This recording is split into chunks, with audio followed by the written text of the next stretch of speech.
जाकर ज्ञान का प्रचार और प्रसार करो। जो आज्ञा बाबा।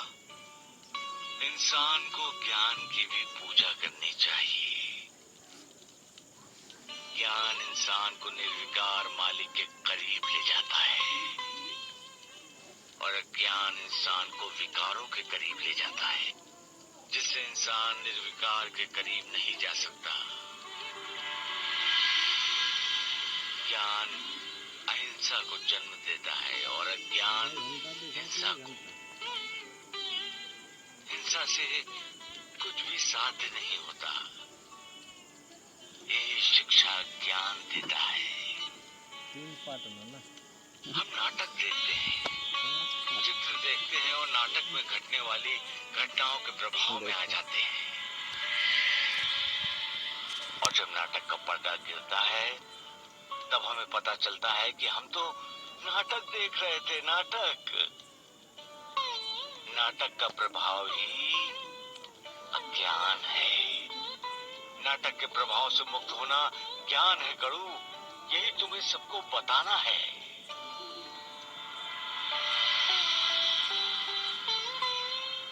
मन काबू में रहने का मतलब है हमारा मुक्ति के रास्ते पर अग्रसर होना।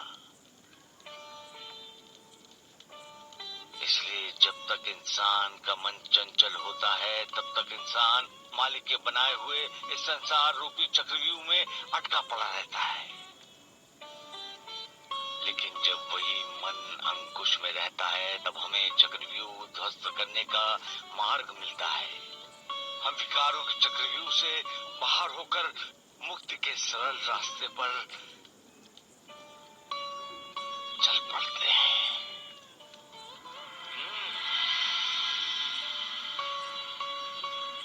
इसलिए ज्ञानी कह गए हैं, मन ही बंधन है, मन ही मोक्ष है।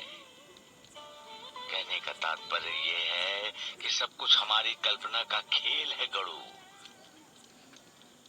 तुम्हें लोगों को बताना है कि जब हमारा मन शून्य हो जाएगा तभी हमारा आत्मज्ञान शुरू होगा। जहाँ मन शून्य नहीं होता वहाँ अंधकार का प्रभाव रहता है। अपने आप को जानना सबसे बड़ी बात है। जिन्होंने अपने आप को जान लिया है वो जागृत हैं और जिन्होंने अपने आप को नहीं जाना वो जागते हुए भी सोए हुए हैं।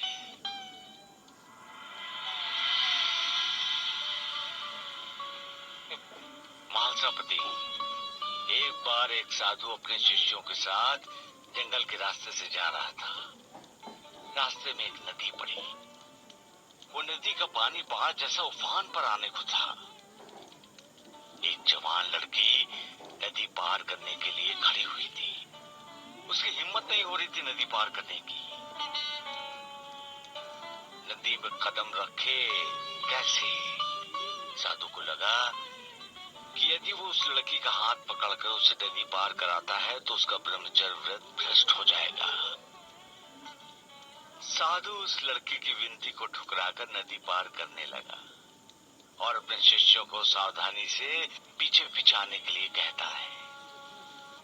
नदी के बीच में आने के बाद उसे शक हुआ कि कहीं उसका जवान शिष्य उस लड़की के प्रभाव में तो नहीं आ गया। यदि ऐसा हो गया तो उसकी सारी साधना व्यर्थ हो जाएगी। साधु अपने जवान शिष्य को सावधान करने के लिए जो ही पीछे मुड़ा वो चौंक जाता है।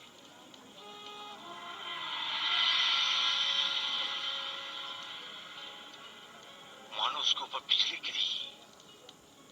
शिष्य उस जवान लड़की को अपने कंधे पर उठाए हुए नदी पार करा रहा था। साधु को क्रोध आ गया। नदी पार करने के बाद आगे जंगल में चलते हुए अपने शिष्य से बात तक नहीं की उसने। न उसकी तरफ देखा न ही उसे एक शब्द तक कहा। जैसे ही साधु गांव में पहुंचा तब उसने अपने शिष्य से कहा, उस जवान लड़की को अपने कंधे में बिठाकर तुमने अपनी सारी साधना व्यर्थ कर दी। तुम भ्रष्ट हो चुके हो। तुम्हें प्रायश्चित करना होगा, दंड भुगतना होगा। शिष्य ने कहा, गुरुदेव, मैंने तो उस लड़की को नदी पार कराते ही नीचे उतार दिया था, परंतु आप तो अब भी अपने मन में बिठाए हुए हैं। विकारों को अपने कंधे से उतारना यही साधना है गणु, यही साधना है। जो विकारों को अपने कंधे पर बिठाकर जीवन जीता है वो निर्विकार की भक्ति कैसे कर सकता है?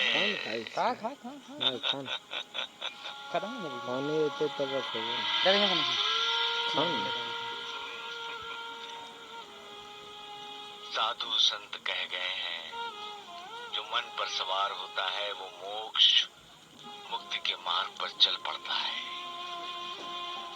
और जिस पर मन सवार होता है वो मोक्ष मुक्ति के मार्ग से भटक जाता है। दास करो, तुम्हें इसी का ही तो प्रचार करना है, यही तो लोगों को बताना है, यही तो लोगों को समझाना है।